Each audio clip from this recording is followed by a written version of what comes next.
Hi there everyone, it's really good to see you here again. Always enjoy your company, and today we've got a locomotive that's been sent over by Oxford Rail. It's been really kind of them to send me this as a review sample. So it's a locomotive that's been out a little while, and in fact it's through to at least its second round of livery applications, and I was really interested to see that it's come out in some slightly unusual liveries, and I thought that this was the perfect opportunity to give this locomotive a full review. So without further ado, come with me, let's have a closer look.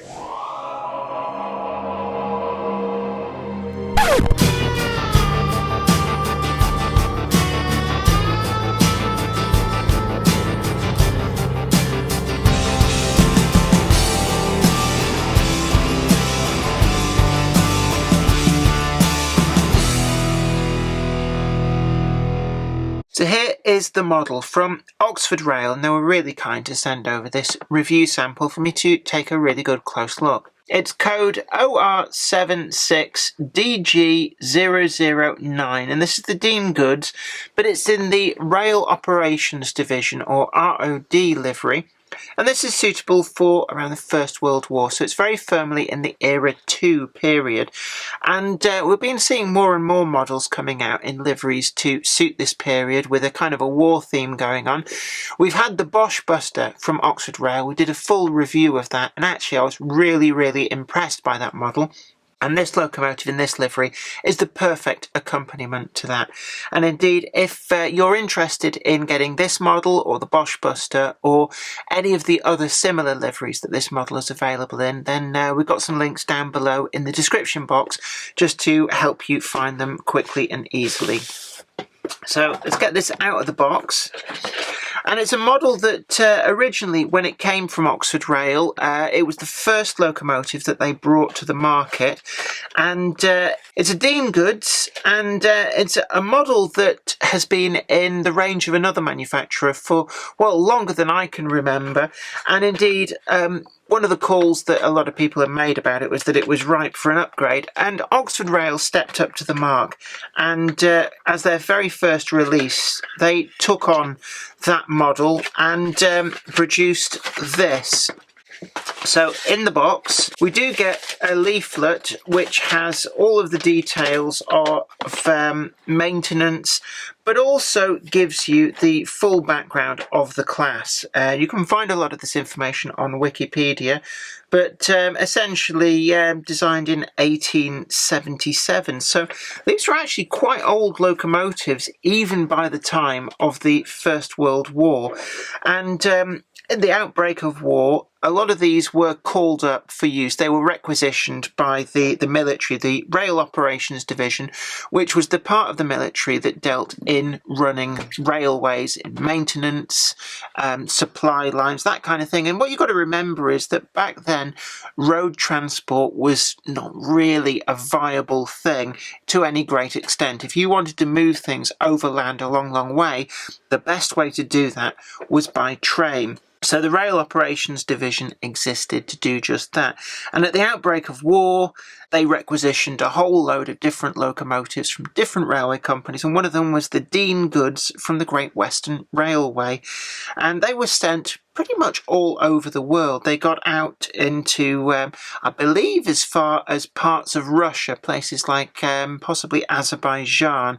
So I know a lot of Russia has a different gauge, but certainly anywhere where standard gauge was in use, these locomotives were roaming. They got to North Africa, all over Europe. These were really well-travelled locomotives. And then, of course, after the war, brought back, taken back into Great Western Railway capital stock. And actually some of these were then called up a second time during the Second World War. So there was at least one of these Dean's goods which had been on the front lines, as it were, in both the First and Second World War. There is one surviving example that is part of the National Collection, and that provided Oxford Rail with the means to be able to pretty accurately measure up a real locomotive. Now, there was a version produced as a special commission for the National Railway Museum of that very locomotive, but Oxford Rail has gone on and produced it in a number of different liveries, in BR liveries, the variety of Great Western liveries that it carried, but then also some of these slightly more unusual liveries, such as this ROD livery, and I've also seen it in a War Department livery, which I believe is suitable for its excursions during the Second World War period. Now, as everybody knows, I'm a big fan of the pre-grouping period, so I was really interested to see this because this falls slap bang into that Era 2 period. And it is really nicely finished in this eye-catching livery, and it's a livery that does bring out some of the detail, being a lighter applied livery than some of the darker greens. So one of the things that I can see is that we've actually got a lot of detail here below sole bar level. The wheels are really nicely done, really fine, and a great big improvement over the rather tired model in another manufacturer's range, which, you know, it was good in its day, but this has really upped the bar. We've got some really nice fluted coupling rods there, and they are very nice and slender. You know, we've had some quite chunky coupling rods going back decades from manufacturers, and it's nice to see that in this instance Oxford Rail has come straight into the market and addressed one of what for me has been a little bit of a toy-like appearance on some of the older models. We've also got a lot of detail there, which, you know, if you look back through behind the wheels, we've got a representation of some of the rest of the chassis details. We've also got factory applied brake blocks, which do match up with the wheels. Now, that might be an issue if you want to convert these to EM or P4, but for the vast majority of modelers, it's not an issue, and it's nice to see brake blocks which do line up with the wheels and are actually very close to the running faces, just like the real thing. We've also got all the brake rodding, which is factory applied on there, and that is actually quite robust. It's difficult to tell actually whether that's plastic or metal, but it's pretty strong, and it's standing up to me prodding and poking it. We've also got these lovely fine metal sandpipes there as well. One thing I would warn you about these is do make sure that they're bent into the right place, because if they do for whatever reason get bent to one side, they can catch on things on your track and cause derailments. It's not the case on this model, but it's just, you know, something to look out for. In terms of buffers, we've got fully sprung buffers on there, and again, there's a nice spring to them. It's a nice additional touch, not a deal clincher for me, but it's nice to see that attention to detail coming through from various manufacturers. We've got these very fine metal handrails that are applied around the boiler, and this is a huge improvement over the model which this supersedes. I think that had just moulded on detail, so it's nice to see that they've really put the attention to detail into it there. We've got this very characteristic big, fat, huge dome, which actually, I'm looking at its side on, the dome actually goes higher than the cab roof. And that was one of the standout things. When you see photographs of the prototype, it does have this very large steam dome. It's a very signature look from the Locomotive, so it's nice to see that Oxford Rail has captured that perfectly. We've also got the Swindon safety valve bonnet on there, which correctly on this model is finished in the khaki colour. Now, obviously, as these were going to the sphere of fighting, they didn't want anything that would be really shiny, that would glint in the sun. So that brass safety bonnet that on the Great Western Railway and the BR livery models you see in the brass finish, is accurately finished in this khaki colour on this model. The funnel is a nice slender piece. If you look down it, you know, it's got that characteristic fairly thin sides, but you can see there isn't an obvious bottom, and it's one of those things. It sounds weird to my ears as I say it, but what I'm trying to say is that, you know, with some locomotives, when you look in the funnel, you can see it's a solid piece, which I think always detracts from a model. When you're looking down on it, it's one of the things you're going to see a lot. But in this model, it's got an actual depth to it, and it's nice to see. The front face of the locomotive is captured really, really nicely. The smoke box door, we've got the dart on there, I think is a metal dart.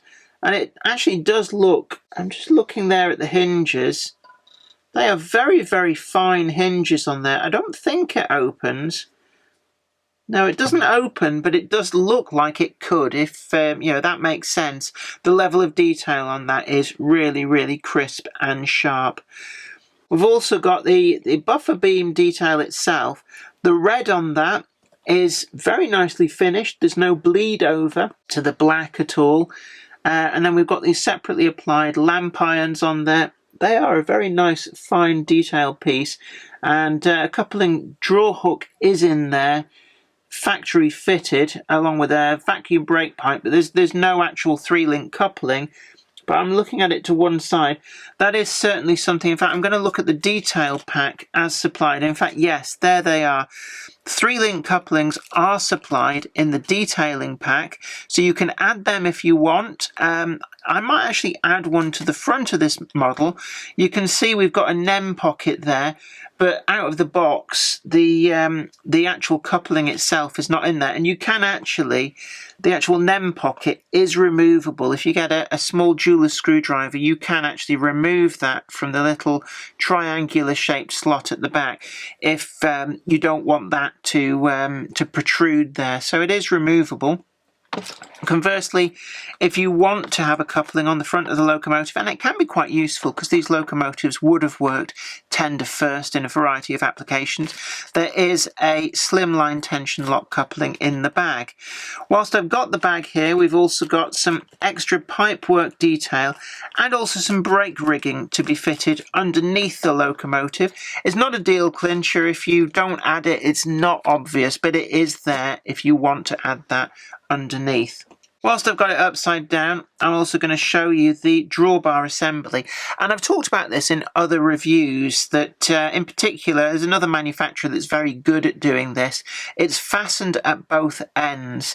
And because we've got this these leads snaking across there for the tender pickups, yes, it does have tender pickups on all 6 tender wheels and all 6 driving wheels.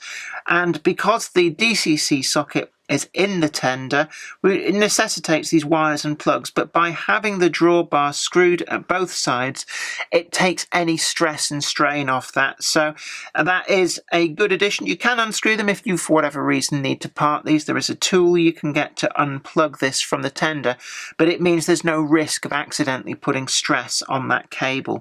The design of the drawbar is actually quite clever. It's got almost like this sort of figure of 8 notch cut out underneath this screw.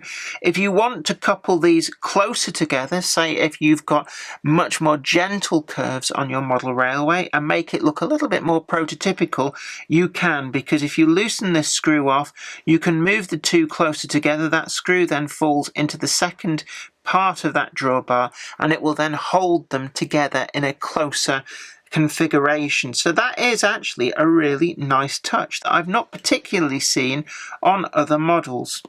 As I said before, we've got pickups on all the tender wheels. We've also got the representation of the water scoop there, and the brake blocks again on the tender line up with the wheels. That may sound like an oxymoron, they're supposed to, but on quite a few models you find that they don't. They can be part of the separate moulding, so it's nice to see this attention to detail. Now, the tenders on these, they're very characteristically Victorian. They have this kind of smaller stature to them. They do look kind of quite dainty.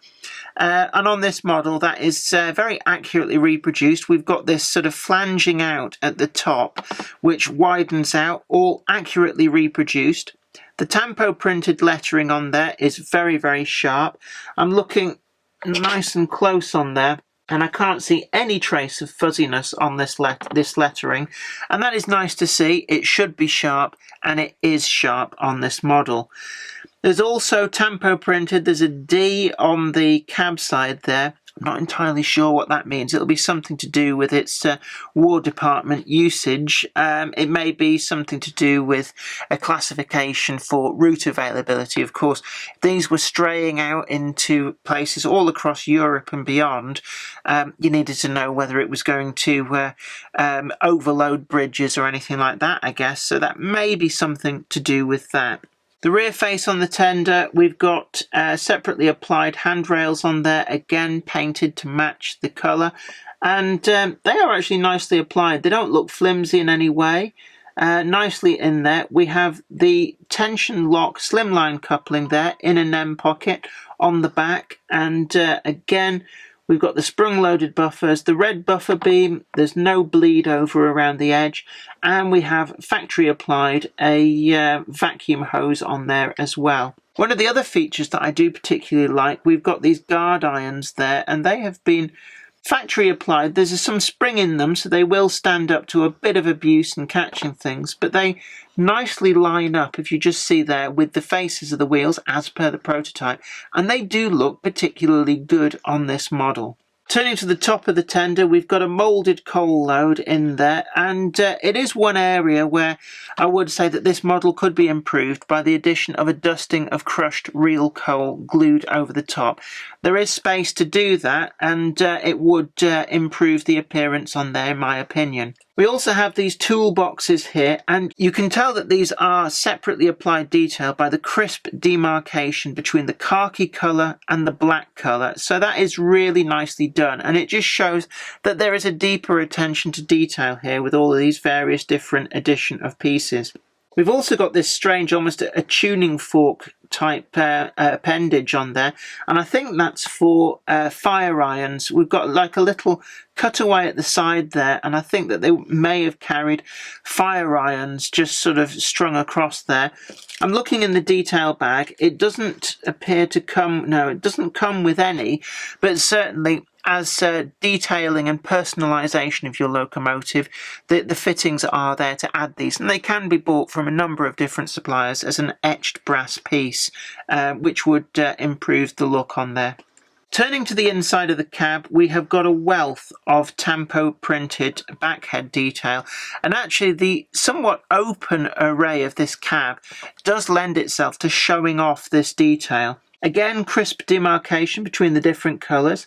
The floor of the cab is actually a slightly lighter cream colour, so there is more going on than just khaki on everything. And the backhead detail there, we've got tempo printed, all of the detail picked out. There's not a lot of that is separately applied. It looks like the regulator handle is a separately applied detail in the red there, but the gauges there, I'm just looking right inside, the gauges actually do have a wealth of detail tempo printed on them, and it would be nice to see whether under very close magnification we can actually read those gauges. That would be nice to see. The cab is surprisingly roomy, and with this very characteristically Victorian, somewhat open design, it must have been hell to work on these in winter, but it does mean from a modeller's perspective these are ripe for adding a locomotive crew, and it would really bring something special to this locomotive. We've got the forward and reverse gear there for the valve gear, which allowed the locomotive to run either forwards or reverse by changing the timing on the valve chest. On the real locomotives is in there as a separately applied detail, and that actually does look really nice. We've also got these separately applied handbrake handles on the tender. They are really nice. They're a slightly springy plastic, which means they will stand up to the odd knock and bump. Turning again to the locomotive itself, we have some actually quite nicely applied separate splasher detail there, and I do particularly like the riveting detail of the plate across the top. When you look at that under magnification, you can see the rivets, and they do actually look really nice. There isn't a lot going on between the frames. We do have daylight underneath the boiler, but there is no representation of the motion gear, which to some extent is a little bit of a shame, but this model comes in at a really favourable price. And this is an area that Oxford Rail really have excelled on. They've brought really good models to the market at a very, very good price. And what you'll pay for this is certainly well under the £100 mark. And in this day and age, that is really, really good for a tender locomotive. And as I've said on previous Oxford Rail reviews, that much more affordable price does forgive a few little areas where the models clearly have not got the finesse of that deep buried away detail that some of the other models have. And you know, in this climate where money is really tight, that can only be applauded. Now the firebox shape, this is probably the big elephant in the room that a lot of people have been watching this review up to now and gone, is she going to mention it? Well, of course I'm going to mention it. There was criticism from Oxford Rail on the shape of the firebox sides. It's an area that is really difficult to get right. And I'm looking at this, And certainly the curve around the top of the firebox is all nicely done. And I believe it was the kind of the tumble home at the bottom was an area that brought a lot of criticism. But I'll be honest, to my eyes, it looks all right. I'm not an aficionado of these locomotives, but you pays your money, you takes your choice. This model is a quantum leap over the previous model that was on the market.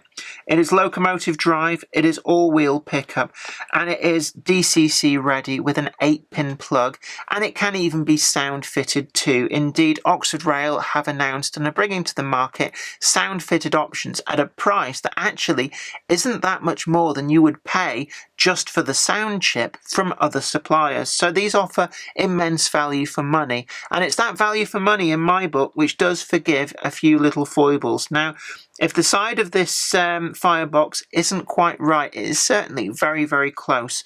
And I'm going to, say to you that the very favourable price on this does give it quite a good pass on a few minor errors. And in terms of other areas of the locomotive, I don't find a lot to fault. Yes, it might be improved by some motion between the frames underneath the boiler, but it isn't a deal clincher for me. Yes, there's certain areas where, for example, the coal load might be a little bit basic, but it's not a deal clincher, and it's certainly ripe for customization of your own model with a coating of real coal dust. Where this model really does excel is with the ease of DCC fitting. And I'm going to show you how to fit this locomotive with a DCC chip, and it is a testament to just how much thought these manufacturers are putting into the DCC fitment that fitting this was a doddle. Now, all you have to do is quite simply, there are 2 screws down there at the front. Undo both of these and the entire tender top just rotates off. Inside the tender you will find at the back, transversely, an 8-pin socket with a blanking plug on it. Take that out, put in your DCC chip of choice, and then just make sure that all the wires and the chip itself are contained. Underneath this coal load there is a metal weight, and because of the nature of the way that dives down as per the prototype, you just have to be a little bit careful with the way that you fit everything in. But it is possible to do with a variety of chips from a variety of manufacturers. I've used a Gagemaster DCC27 Omni chip in here. Other chips are available, but this chip does fit perfectly well, and straight out of the box the locomotive responded perfectly acceptable on the layout. Running characteristics, again, can't fault it. It's got a reasonable haulage capacity and it does run very, very smoothly. So overall, I'm very pleased with this model. It fits very much within the budget range, but it is certainly well beyond a budget model in terms of detail. All round, a great value for money. I'm going to give this locomotive a good solid 8.9 out of 10. Like I said before, there are a couple of areas where maybe the detail isn't quite up to the standard of the multi-100-pound models that we're seeing from other manufacturers, but this locomotive comes in at a very favourable price. Can I recommend it? Yes, I can. Well, I hope that was really, really informative to you. Don't forget to like this video, share it too, and also subscribe to the channel. You'll be the first to know about new videos as and when they go up. And also, don't forget, we've got some links down below that you can follow to go and find your own version of this model if this is something that really does tickle your fancy. But until next time, you take really good care of yourself, and I look forward to your company again next time. Bye for now. Today's video has been brought to you in part thanks to the generous donation of my fans on Patreon. And a huge thanks goes out to Anthony Kidson, Michael Churchwood, Alec Ralph, Anthony Hunt, William Wade, Wayne Johns, Offshore Alan, oorail.co.uk and Tepic. Today's video has been brought to you by my books, Bringing Home the Stars, Twinkle Little Star, and also you can get the complete comic collections of All Over the House, Books 1, Books 2, and also the wacky zany Life of Knob T Mouse. Thanks, and catch you later.